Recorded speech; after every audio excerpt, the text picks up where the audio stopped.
Hello, everybody. Welcome to Lunchtime Detroit Lions Talk, brought to you by Detroit Lions on the Prowl. And today we're going to go into a couple of GMs that the Lions might be interested in, but also there's some major news coming out. There's just a ton of stuff. We have dates for interviews for head coaches coming up.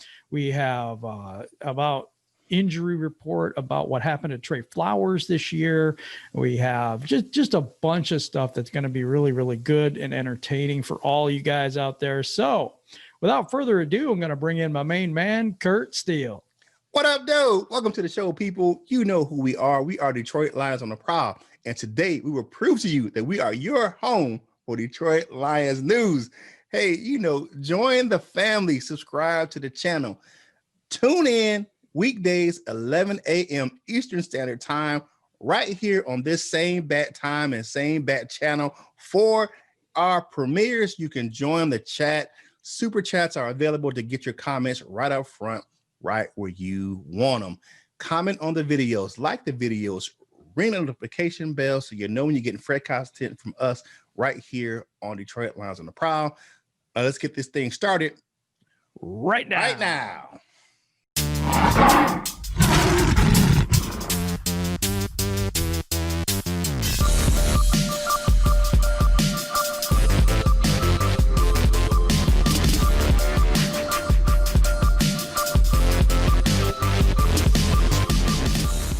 Hey, welcome back to the show, everybody. And we're going to go into the main course right now. We're going to go into Omar Khan, not the Wrath of Khan. That's a whole different thing. Yeah. Although we need some wrath around here to take care of the officiating, but we'll get into that a little bit later. Anyways, I'm going to throw out to Curt for Omar Khan. All right. Mr. Khan is 43 years old. He went to Tulane, part of the Green Wave down there in Louisiana. His experience in the NFL as an executive from 97 to 01, he was with the Saints, part of the football operations down there. From 2001 to 2011, he was the Steelers football administration coordinator. From 2011 to 2016, he was the Pittsburgh Steelers director of football administrations. And from 2016 to current, he is the VP of football and business administration. Okay, now here is some of the things some notes for him.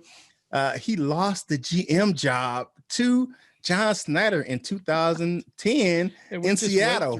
Wow, that's kind of crazy. All right, as a student, Khan worked for the Tulane football team as an undergraduate assistant and the scouting personnel intern.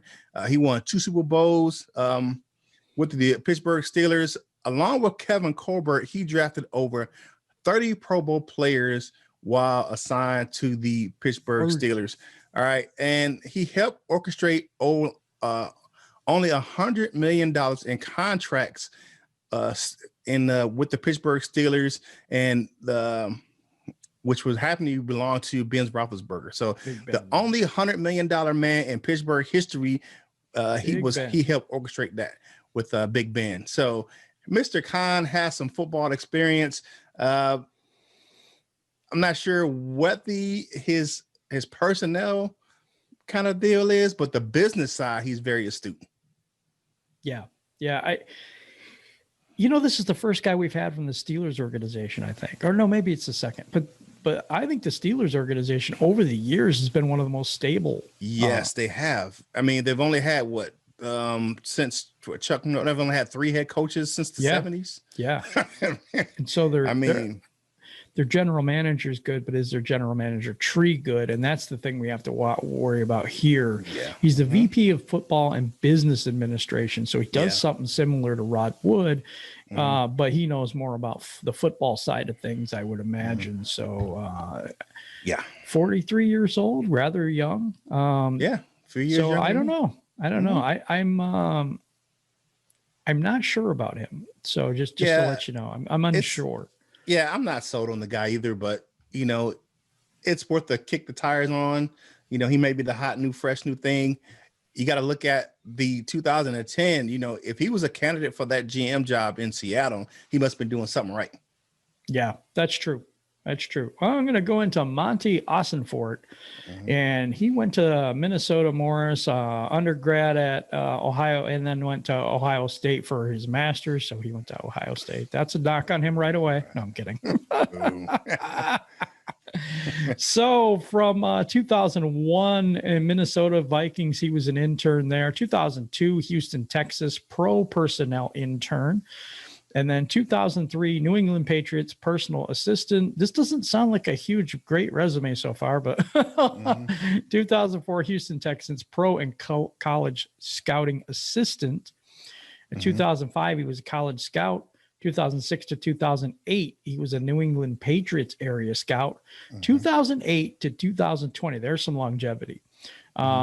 Assistant director of college scouting. And then with the Tennessee Titans from 2020, which is like last year, to present, which is like, almost a year. Director of player personnel. He was a 2-year starting quarterback at Minnesota Morris. 3 Super Bowl wins with the Patriots, but we all know the Patriots are Bill Belichick's thing. Worked directly with Bill Belichick, and New England's main job is to scout college players for the draft. And I'm going to tell you something, New England's not great at the draft. So especially college players. I'm going to be honest, I don't like this guy at all. I'm not hire him. I'm not feeling him at all. I think he needs to get some experience with the Titans being a director of player personnel. That kind of gives him some, some separation, some 6 degrees of separation from Belichick and what he did there. But he is working hand in hand with another former Patriot, and that's Mike Vrabel. Mike Vrabel was not a coach in New England, so he gets some leeway. He was a player. So I think he's doing things his way in Tennessee and not the Patriot way. I just don't know. I mean, we're doing these so a little bit more when these names come up, that you'll know a little bit more about that person, that you stay informed. And we're putting all of these GM things into a playlist. So if you just want to go and look in the playlist, look through who the people are and get up to date, you can do that at any time. We're going to be doing that with the draft too, coming up. We're going to be profiling players. Had a comment. It says it's so sad to see this is the last show. And I'm like, what? Yes. Before we get to the other comment cards. Yeah, we're not the last. This is Tristan said, this is, it's so sad to see this is the last show. And I said, it's not the last show, man. No. We're going to keep going for you 5 days a week. And we're going to keep updating you on draft players, potential free agents for the Lions. As soon as we hire a GM, we're going to be going over everything we can find on him. There is so much news out there, so many rumors with the Lions. This is going to be a big season and a big season change for the Lions. And we got you covered from free agency to the draft to everything in between. But right now we're going to get to some of your comments. And Alan Holmes, he said the Lions ownership has been more involved in league meetings, or needs to be more, or has been more involved in league meetings, starting with getting representation on the competition committee. The league has zero respect for the Lions. I think that's a true statement. That's a true statement. If he I says ever they heard have one. to be more involved. I thought he said they were more involved. They have to be more involved. Of course they do, because you know what? They are blatantly getting away with murder against us. And I don't care who wants to say, oh, it doesn't matter. You're crying and whining about the refs. Oh, come on. You can't tell me that game wasn't influenced by the refs. Does it matter that we lost and we got the 7th overall pick? I understand you people, but that's kind of in my opinion, tanking is a loser mentality, but that's just me. I don't. The NFL tanked for us. The NFL tanked for us. Yeah, I'm not sure. Yeah. All right. Next up, Bobo Bo says a Super Bowl doesn't matter to me immediately, but I would love to see one within the next 5 to 6 years, hopefully with Stafford. That's an interesting take, but a Super Bowl matters to me. Well, he said it doesn't matter to me immediately, but he said he would like to see one in the near future. So he's looking at your long-term calendar and your short-term calendar, and he's in that intermediate area, 5 to 6 years. 5 to 6 years is kind of long-term, so I get what he's saying.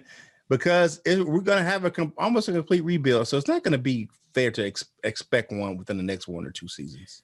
Yeah, but with Stafford in 5 to 6 years, that would put him at what, 38, 39 years old? 37. Well, Elway didn't. No, he's going to be 33. So if you had 5 years, that's 8, 9, 38, 39, somewhere in there. Yeah, I don't think that's going to happen. Elway didn't win one until he was 37, 38. So we got a little time. Yeah, but Elway could still move. Yeah. Oh, well, you got to look at Stafford's got so many injuries. It's crazy. Aaron Rodgers was 37. So yeah, Aaron Rodgers 30. Brady's 45. I can't remember how old he is. Yeah, I'm not counting him out. I'm not counting him out at all. All right. L. Robert Kendall. This is really, really a great question. He says, with all the GM positions open and teams vying for the best candidate, where does Detroit lie in this draft process or in the process of trying to get a GM? Which candidates are the most probable when measuring the desirability of landing in Detroit with all the perceived downsides? Which are likely to pass on Detroit for this reason? Wow. Yeah, that is a very detailed I love this question. Yeah, and I get what he's saying, because Detroit hasn't been a very desirable landing spot in the NFL. Free agents avoid us most times with all vigor and everything. So I can understand what he's saying. Yeah. Usually you come here to die. Yeah. Your career is usually over when you get here. With only a few exceptions over the last few seasons, with a couple of wide receivers, we talking about like Marvin Jones and Golden Tate. Most guys that come here, their career is winding down, and they're not going to do anything big in Detroit to kind of get looks other places. But I also look at this as an opportunity.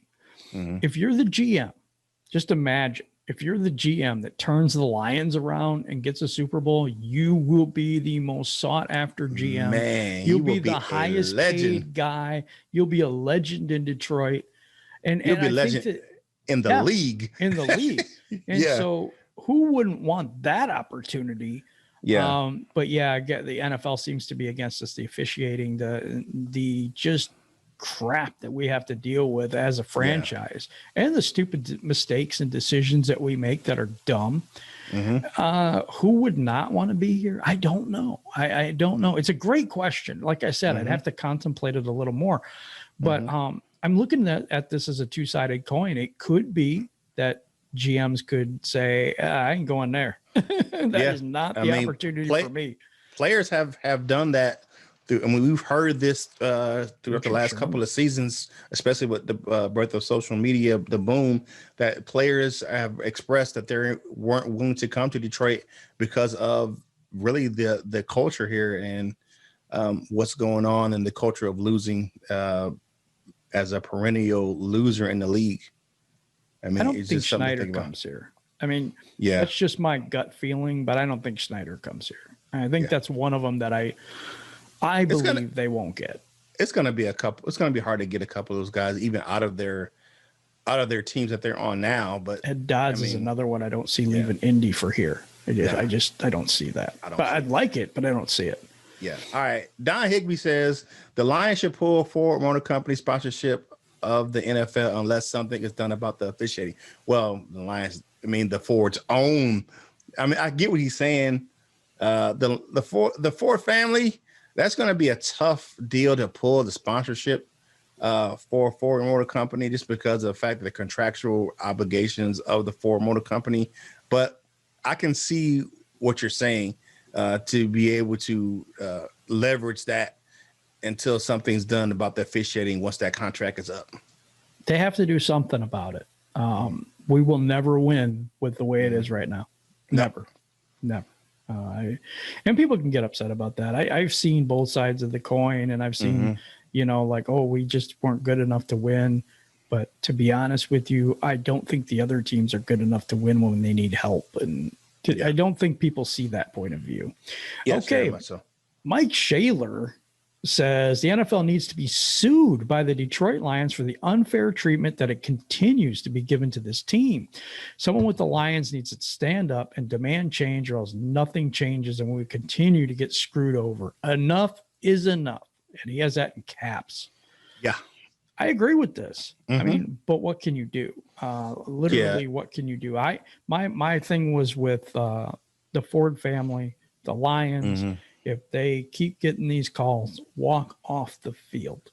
Just Yeah. walk off the field and allow them to be so embarrassed by the fact that we're just not going to play the game if you won't allow us to. You won't treat us fairly. Yeah, it's getting bad. And to talk about that, let's talk about Mr. Ted Chaney with the last comment. He said, "The writing is clear. The NFL has a disdain for the Lions. Every 3 or 4 games, the refs' decisions favor our opponents. Marvin Jones has been the victim the last 2 weeks. The toe tap inside the 5 and the TD previous years, hands to the face, phantom face mask call, and a free, unlimited on-time play, no foul, PI, complete the process, catch rule, Calvin Johnson rule. Curt, you and Jim are dead on. Refs shouldn't be the focus of the outcome of the games." And that is completely correct. They should not be, the referee should not be the focal point of a game. And it's happened too far in Detroit for so long, where you look at what's going on with the Lions and some of these calls, and you're like, why is it just happens to be every other game or 2 or 3 games a season where the referees are the reason why the Lions are losing games? It's ridiculous. It really is. And something needs to be done about it. I said, I think it needs to be a statement by the Lions and say, I don't care if they get fined. I don't care what happens.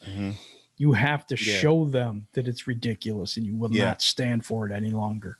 We're going to go. Oh, go ahead. I mean, we're bad enough as it is, so we don't need any help from the referees to help us lose games.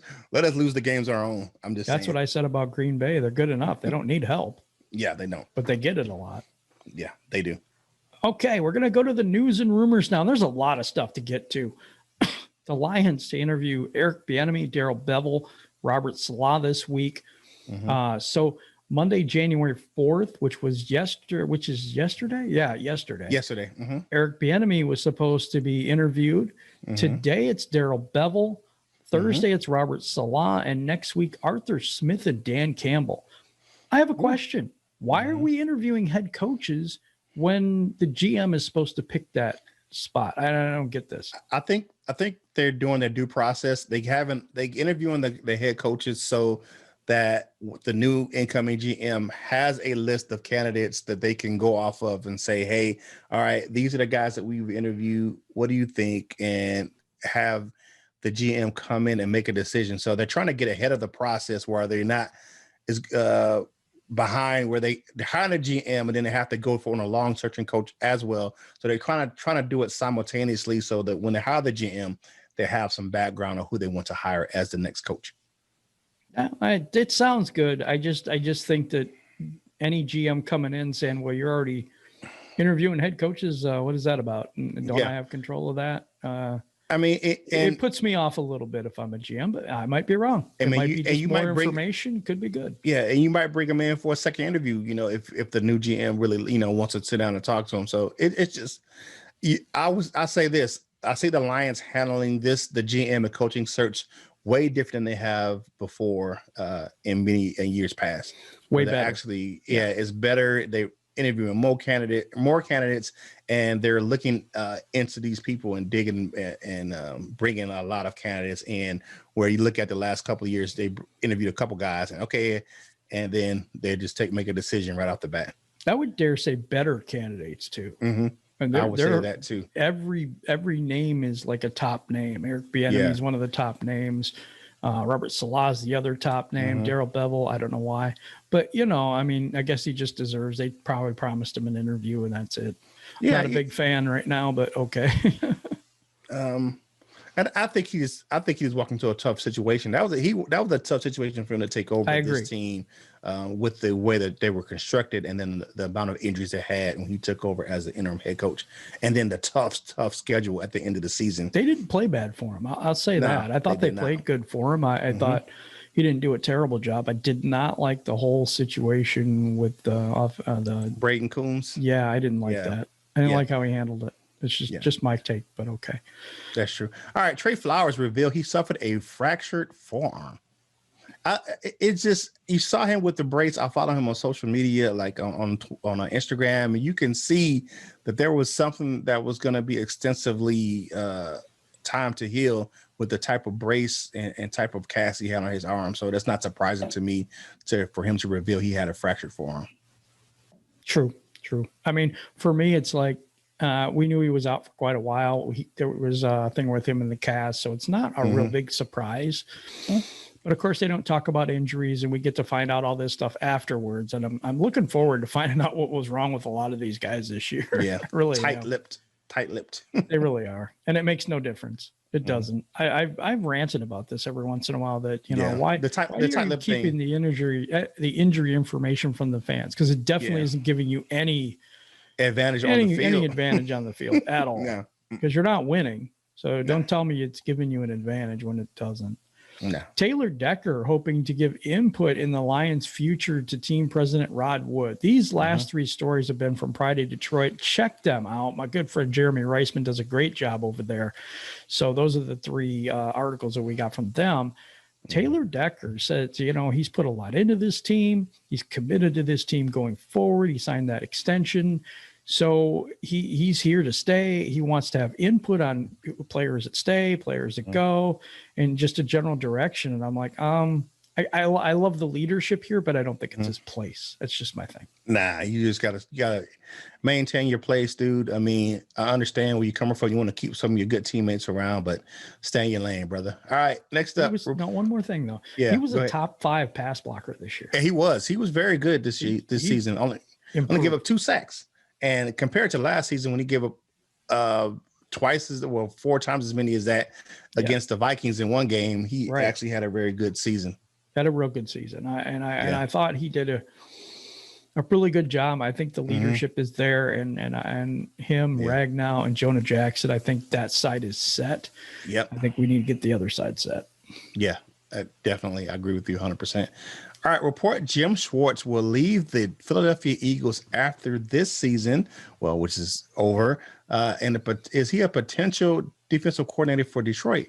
Do you think he will come back to take a diminished role in a team he once head coached? God, I would love it. I like his defense. I really do. I do like that wide 9. I do like the 4-3 better than the 3-4. Depending on the personnel, we didn't have the right personnel for either one. But I think he's a really good defensive coordinator. I really do. I just didn't think he was a great head coach. I thought he was a good head coach, but I thought he couldn't get the offensive guy. And I think that was the demise of Jim Schwartz. And he just wasn't, I liked him. He was fiery. He just wasn't as disciplined as a head coach as I would want him to be. True. This was brought to you by Pro Football Talk, NBC Sports. So that's where that article came from. Report, Detroit Lions interviewed Marvin Lewis for the head coaching job. Lewis has been out of the NFL since 2018, so he's been out for a while. He was fired after a 16-year run. But he had 131, 122, and 3, won the division 4 times, but he never won a single playoff game in 7 attempts. Do you think this is the guy to rebuild and hand it off to somebody else? Could that be a possibility? Yeah, I mean, I don't know. Bridge. I wasn't really built.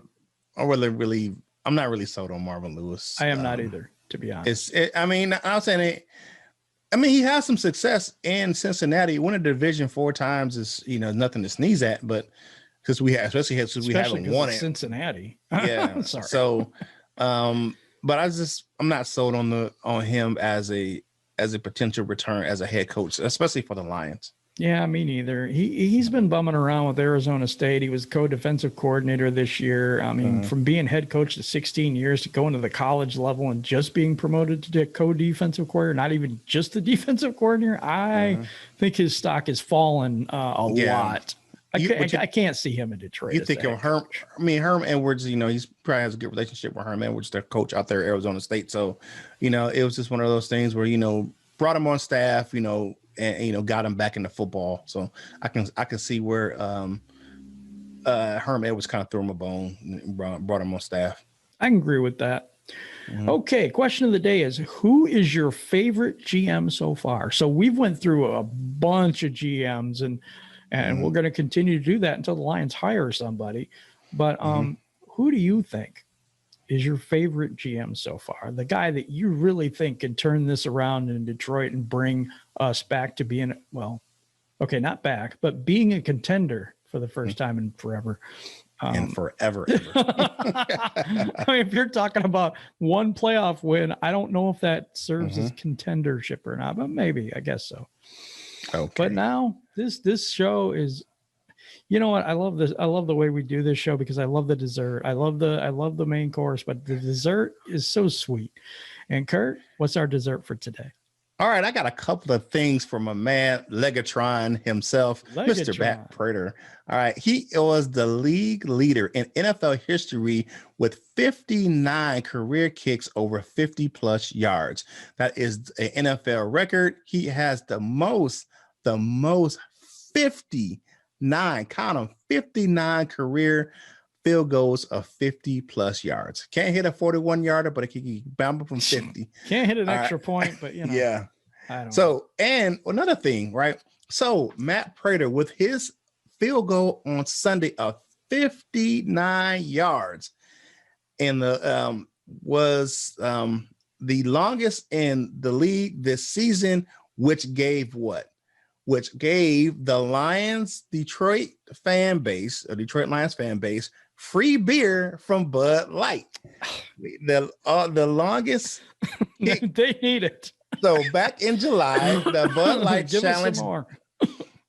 Bud Light challenged Denver Broncos kicker Brandon McManus, and who actually replaced Prater in Denver, and Matt Prater to a kicking competition. The kicker who hit the longer field goal during the 2020 season would win free beer for that respective city. And so you had McManus, his longest one was 58 this year, and it was against the New Orleans Saints. He tried a couple of times. He tried to hit a 70 and a 63-yarder up in Denver, but they were no good or blocked. So Matt Prater took the challenge and won free Bud Light for the city of Detroit, which is... I think the city of Detroit really needs it. You know what, though? And with his history, you know, that's one thing, you know, that he would actually take that challenge, because we know he's had that history of those problems in the past. You know, it's not a secret that, you know, he's had, you know, those alcohol issues back in the past, but he took that challenge and put it on his back for the city of Detroit and won the free beer for the city of Detroit. So big shout out to, I believe completely that the Lions fan base needs as much beer as possible. Yeah. So big shout out to Legatron for his big victory over Brandon McManus. It's awesome. That's awesome for today. Guys, thanks for rocking with us. It's an amazing time every time we get together. Thanks for being with us at 11 a.m. Eastern Standard Time for the premiere of each show. That's Monday through Friday. You can catch us here and have some fun, you know, have a good time, talk about your favorite team, or maybe your least favorite team, whichever way it goes. I mean, it's fine. Yeah. But we really appreciate each and every one of you. You show up and show out all the time, all the comments, all the likes. Just appreciate each and every one of you. Thanks for being there for us. Yeah. All right. Hey, you know who we are. We are Detroit Lions on the Prowl, your home for Detroit Lions news. And if that wasn't evident by today's show, I don't know what show you're watching. Hey, you know, we need you to join the family, subscribe to the channel, like the videos, ring that notification bell so you know when you're getting fresh content from us right here on the program. And comment, share, all of those things help us get this content to more Lions fans just like yourself. And as always, whatever you do in life, you got to boss up, ball out, and be the best version of you that you can be. For my man Jim, right here on Detroit Lions on the Prowl, this is Curt Steele, and we will holler at you real soon.